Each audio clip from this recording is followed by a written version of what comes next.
दोस्तों, मैं पूजा सक्सेना फिर से आपके सामने हाजिर हुई हूँ। आज हम फिर से मैट्रिक्स के आगे के टाइप्स का डिस्कशन करेंगे। चलिए, अब तक हमने बात करी ट्रायंगुलर मैट्रिक्स के बारे में, जिससे बारे में हमने पढ़ा कि वो अपर ट्रायंगुलर मैट्रिक्स होती है और लोअर ट्रायंगुलर मैट्रिक्स होती है। नेक्स्ट है हमारा transpose of matrix. Transpose of a matrix. अब ये क्या होता है, ज़रा देखते हैं। ट्रांसपोज ऑफ अ मैट्रिक्स क्या होता है?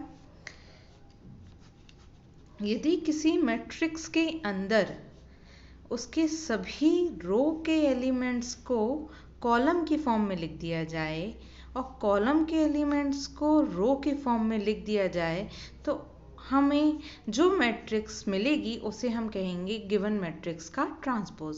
सपोज मेरे पास एक मैट्रिक्स है 1 2 3 4 5 6 7 8 9 नाम से, तो ए का ट्रांसपोज क्या हो जाएगा?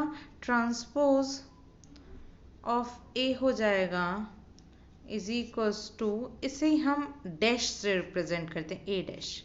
यहाँ देखिए 1 2 3 रो के फॉर्म में था, इसे कॉलम के फॉर्म में लिख दिया। 4 5 6 रो के फॉर्म में है, इसे कॉलम की फॉर्म में लिख दिया 4 5 6। 7 8 9 रो के फॉर्म में है, इसे भी हमने 7 8 9। तो ये क्या बन गया हमारा? ये हमारा बन गया ट्रांसपोज ऑफ मैट्रिक्स ए। अब हम अगली बात कर लेते हैं। नेक्स्ट मैट्रिक्स है हमारी सिमेट्रिक मैट्रिक्स। कौन सी matrix? Symmetric matrix. Symmetric matrix क्या होती है? यदि किसी मैट्रिक्स का ट्रांसपोज किया जाए और उसी मैट्रिक्स के इक्वल आ जाए, तो इस टाइप की मैट्रिक्स को हम कहते हैं कैसी matrix? Symmetric matrix. For example मेरे पास एक मैट्रिक्स है A H G H B F G F C. मैंने क्या किया? इसका ट्रांसपोज किया। जब मैं इसका ट्रांसपोज करूंगी तो ये आ जाएगा ए डैश। ए डैश, अब भाई ए एच जी रो में थे, इसे कॉलम में लिख लिया A H G. H B F row में थे, इसे कॉलम में लिख लिया H B F. G F C G F C. लेकिन हमने देखा ये दोनों मैट्रिक्स तो कैसी हैं? सेम हैं। तो मैं कहूँगी कि ये जब A is equals to A dash आ जाए, तो इस टाइप की मैट्रिक्स को हम कहते हैं सिमेट्रिक मैट्रिक्स। इसी तरीके से हम बात करेंगे भाई स्क्यू सिमेट्रिक मैट्रिक्स के बारे में। किसके बारे में? Skew symmetric matrix. इसमें क्या होता है? स्क्यू सिमेट्रिक मैट्रिक्स में यदि ए की वैल्यू आ जाए, ए इज इक्वल्स टू ए के ट्रांसपोज का नेगेटिव, ए के ट्रांसपोज का क्या हो जाए?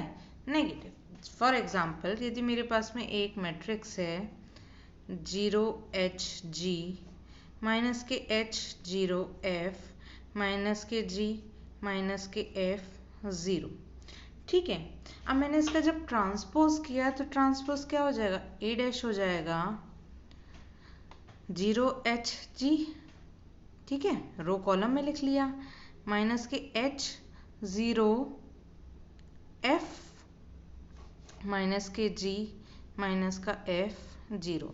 अब मैंने इसमें से क्या किया? A is equals to A dash, इसमें से मैंने माइनस कॉमन ले लिया, तो ये क्या हो गया?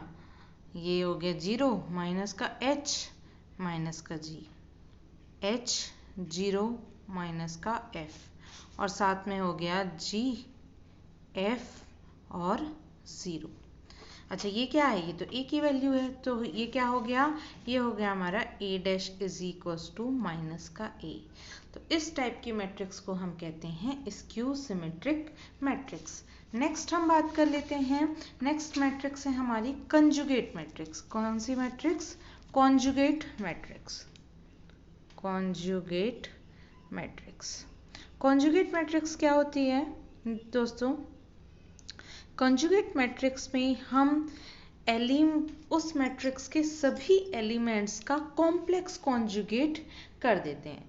यदि मेरे पास एक मैट्रिक्स है 3 + 4i 1 - 4i 1 + 5i 3, इसकी कॉन्जुगेट मैट्रिक्स को हम हमेशा बार से रिप्रेजेंट करते हैं, तो ए बार क्या हो जाएगा, ये हो जाएगा हमारा सभी एलिमेंट्स का कॉम्प्लेक्स कंजुगेट कर दिया, तो 3 - 4i, 1 + 4i, 1 - 5i और real number as it is रहते हैं, तो ए बार ए की कॉन्जुगेट मैट्रिक्स कहलाएगी। नेक्स्ट हम बात कर लेते हैं भाई ट्रांजुगेट मैट्रिक्स के बारे में। ट्रांजुगेट मैट्रिक्स क्या होती है, जरा देख लेते हैं। ट्रांजुगेट मैट्रिक्स, ट्रांजुगेट मैट्रिक्स में हमेशा याद रखिएगा, यदि मुझे किसी मैट्रिक्स की ट्रांजुगेट मैट्रिक्स निकालनी है तो मुझे क्या करना होगा, सबसे पहले उसकी कंजुगेट मैट्रिक्स निकाल लूंगी, उसका मैं कर दूंगी ट्रांसपोज, तो वो क्या कहलाएगी, ट्रांजुगेट मैट्रिक्स कहलाएगी। 2i, 1 + 9i, 0, 3 + 2i, 4 - 3i, 5 + 7i और 6 + 7i। अब इसका क्या करना है, मुझे ट्रांजुगेट निकालना है। सबसे पहले मैंने क्या किया, इसका कंजुगेट मैट्रिक्स निकाला, तो ये हो गया 2 - 5i, 1 - 9i, 4 + 3i, 2 + 3i, 0, 5 - 7i, 1, 3 - 2i, 6 - 7i। ये तो हो गया कंजुगेट मैट्रिक्स। बात करनी है मुझे ट्रांजुगेट मैट्रिक्स की, तो उसे हम a⁻θ से रिप्रेजेंट करते हैं। ए बार का ट्रांसपोज कर दिया, यानी उस पर लगा दिया डैश, यानी रो बदल जाएंगे कॉलम में, तो ये रो कॉलम में बदल जाएगी, तो 2 - 5i, 2 + 3i और 1, 1 - 9i, 0, 3 - 2i, 4 + 3i, 5 - 7i और 6 - 7i। ये क्या हो गया हमारा, ये हो गया हमारा ट्रांजुगेट मैट्रिक्स। अब हम बात कर लेते हैं कि हर्मिशियन मैट्रिक्स क्या होती है। ये आपको शायद दिखाई नहीं दिया, इसको ज़रा गौर से देखिए, ये कुछ इस फॉर्म में, ठीक है दोस्तों।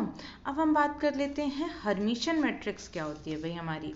हर्मिशियन मैट्रिक्स, हर्मिशियन मैट्रिक्स, वो मैट्रिक्स हर्मिशियन मैट्रिक्स कहलाती है जिसमें ट्रांजुगेट मैट्रिक्स खुद अपने आप की मैट्रिक्स के बराबर हो जाए। कौन सी मैट्रिक्स कहलाती है, हर्मिशियन मैट्रिक्स कहलाती है। इसी के साथ हम पढ़ रहे हैं स्क्यू हर्मिशियन मैट्रिक्स क्या होती है। a⁻θ तो आपको पता है क्या होता है। स्क्यू हर्मिशियन मैट्रिक्स क्या होती है। स्क्यू हर्मिशियन मैट्रिक्स में जो ट्रांजुगेट मैट्रिक्स होती है ना दोस्तों, जो ट्रांजुगेट मैट्रिक्स होती है वो उस मैट्रिक्स के नेगेटिव साइन के इक्वल होती है। मीन्स उस मैट्रिक्स में आगे नेगेटिव आ जाए तो वो क्या हो जाएगी, स्क्यू हर्मिशियन हो जाएगी। अब हम नेक्स्ट बात कर लेते हैं, स्क्यू हर्मिशियन के बारे में बात कर ली। नेक्स्ट है हमारी आइडेम्पोटेंट मैट्रिक्स।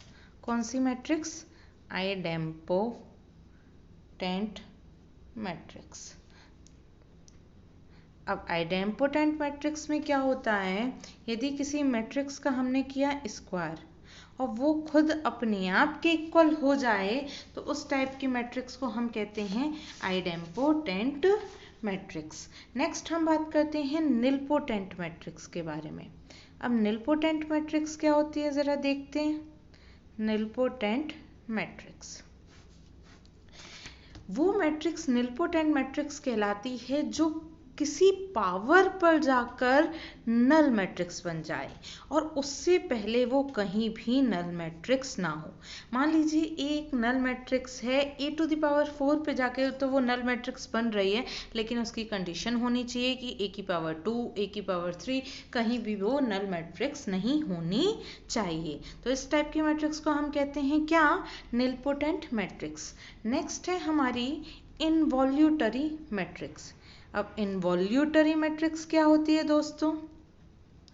इनवॉल्यूटरी मैट्रिक्स वो मैट्रिक्स होती है कि यदि किसी मैट्रिक्स का किया गया स्क्वायर और मुझे मिल गई आइडेंटिटी मैट्रिक्स, तो इस टाइप की मैट्रिक्स को मैं कहती हूँ इनवॉल्यूटरी मैट्रिक्स। नेक्स्ट है हमारी ऑर्थोगोनल मैट्रिक्स। अब ये क्या होती है दोस्तों, ऑर्थोगोनल मैट्रिक्स।